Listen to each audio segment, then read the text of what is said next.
Sa iba pang balita, sinimulan na ngayong araw ng Grupong Manibela ang 3 araw na tigil pasada bilang pagprotesta sa panguhuli ng DOTR SAIC sa mga tsuper.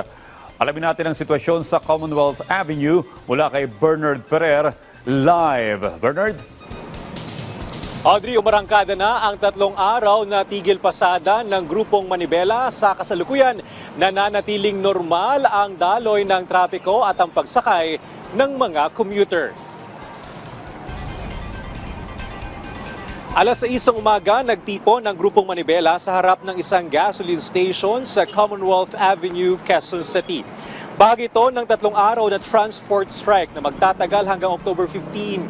Layunin ng grupong ipanawagan ng pagtigil sa muling panguhuli ng Special Action and Intelligence Committee for Transportation or SAIC na nasa ilalim ng Department of Transportation sa iling jeepney drivers.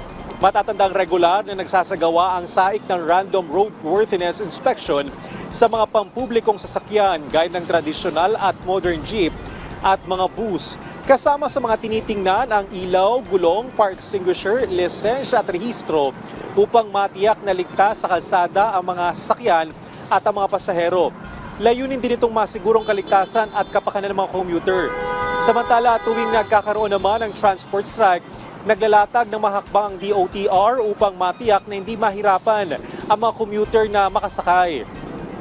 Kabilang dito ang pagpapatupad ng libreng sakay program sa tulong ng iba't ibang ahensya ng pamahalaan at LGUs.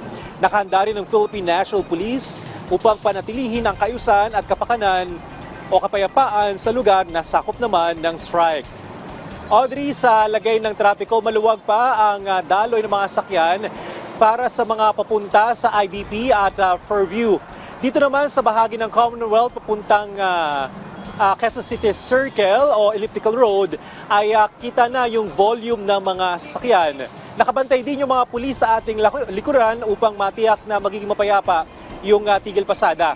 Para alala naman sa ating mga kababayan o mga motorista ngayong Lunes, bawal po ang mga plakang nagtatapos sa numerong 1 at 2 mula alas 7 ng umaga hanggang alas 10 ng umaga at alas 5 ng hapon hanggang alas 8 ng gabi. Balik si Audrey.